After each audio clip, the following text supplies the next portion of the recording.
Hi, I'm Bill O'Reilly. Thanks for watching us tonight. What the heck happened last night? That is the subject of this evening's Talking Points memo. Boy, do I have a story to tell you about the presidential vote. So perk up. Here we go. I thought Mitt Romney was a good choice to run against President Obama because of his economic experience. Also, the governor is a free market capitalist and offered a stark contrast to the president, who wants the federal government to drive the economy. The campaign unfolded slowly, as most Americans did not know Romney. And with all the high-tech gizmos these days, it's difficult to get the attention of the folks. So I knew very early that the polling was insignificant, and the debates would be the real test.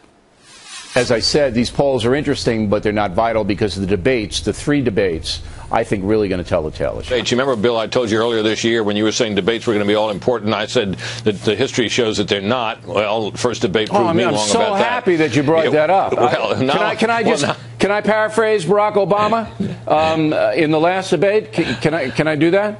Of course. All right. Can you say that a bit louder, Brett? Well, that's why I like Hume. He's an honest man. As we all know, the first debate was a major victory for Governor Romney and instantly made him competitive. But he did not exactly seize the day. His campaign played it conservative, managing Romney's appearances, tightly scripting his media response. Then in the third debate, the governor made a big mistake. Now, the key question is, why did Governor Romney avoid asking President Obama about the chaotic Libyan situation? I hope I get to ask the governor that as we're seeking an interview with him and also with President Obama. My guess is that Mr. Romney wanted to appear benign in the debate in order to court single women voters. The reason Mitt Romney should have confronted the president over Libya is that after the debate, the media would have been forced to cover the story, which is a major embarrassment to the president and speaks to his overall leadership. It's not just about Libya. It's about honest representation in the Oval Office. And it's about effective anti-terror measures. Romney should have made that issue center stage. Because he did not, the press and the voters basically ignored it. Still, after the third debate, Romney had some momentum. But it was suddenly blown away by Hurricane Sandy. That disaster took Romney off the front pages for 5 days, while President Obama dominated the news cycle and gained credibility after he was praised by conservative New Jersey Governor Chris Christie. Obama supporters were delirious with joy after Sandy. I'm so glad we had that storm last week, because I think the storm was one of those things. No, politically, I should say, not in terms of hurting people. The storm brought in possibilities for good politics. Exit polling yesterday showed 42% of those who voted, 42%, said President Obama's response to Hurricane Sandy was an important part of their decision. Also, 9% of those voting yesterday said their decision was made at the last minute, and the storm was fresh in everybody's mind. But Sandy did not directly re-elect President Obama. Hispanic Americans did, breaking 71% for the president. Despite all of that, Mitt Romney could have won the election had he recaptured momentum last weekend. It's like a sporting event. The team with the mo in the last few minutes of the game usually wins. But the Romney campaign did nothing, nothing, in the last few days to jumpstart the governor. Local campaigning is never enough. If Mitt Romney had a guy as smart as Obama's chief strategist, David Axelrod, the governor would be celebrating, tonight. Talking Points believes that by not emerging aggressively after Sandy, Romney cost himself the presidency. And if the election had been held 8 days earlier, the governor would have defeated Barack Obama. Now, going forward. Some folks are despairing today. Mike Ballinger, who lives in West Hartford, Connecticut, wrote, "We have lost our American way of life." There's some truth to what Mike believes. Dennis Miller has a similar take coming up. But the truth is, the USA is a rapidly changing country, and the Republican Party has to rethink strategy. In hindsight, Senator Marco Rubio would have been the best choice to run with Mitt Romney. It's not a knock on Congressman Paul Ryan. He did very well. It's just that the GOP needs to send a powerful signal to Hispanic voters that the party respects them. Hispanic American voters cast approximately 11 million ballots yesterday. 11 million. Obama beat Romney by less than 3 million in the popular vote. The good news for the Republicans is that the pressure is now on President Obama and the Democrats.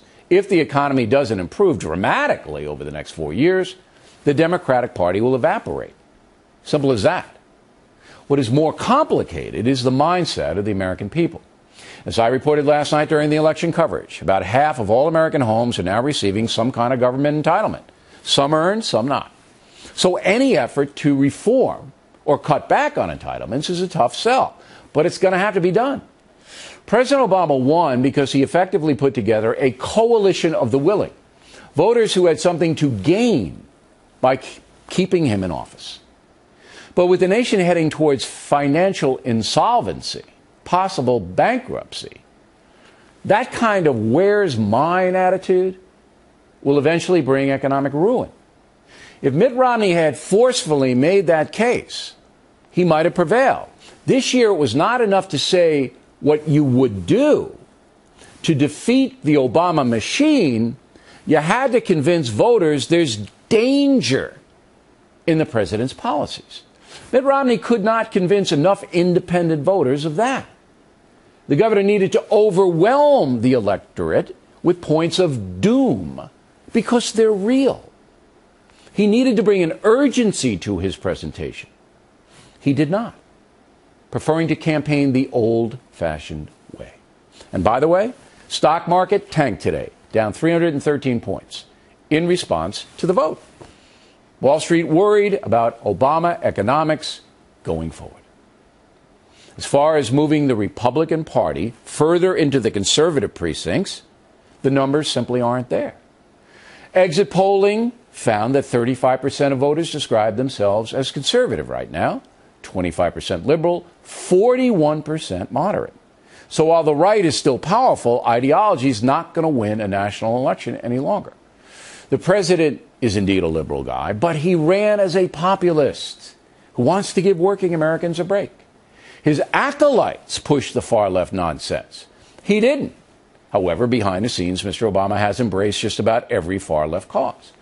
And that is cause for concern, because in his final term, only the House of Representatives stands between Barack Obama and a far-left ideological administration.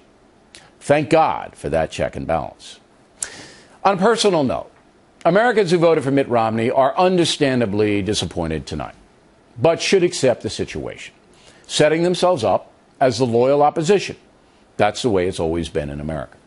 I believe things happen for a reason, and that fate swings hard and in unexpected ways. President Obama won fair and square, to use a cliche, and we should all respect the vote. What's very important to me is that you, whom I'm sworn to look out for, were satisfied with the factors election coverage. About 40,000 of you voted in our BillO'Reilly.com poll, and 80% believe we were fair, while 20% dissent. I will read some of those dissenting letters at the end of the broadcast. But even more impressive was that more than 7 million Americans watched this program, The Factor, on Monday evening, the night before the vote. By far, the largest audience of any primetime news program. The reason? We tell it straight. Fact-based, nothing hidden.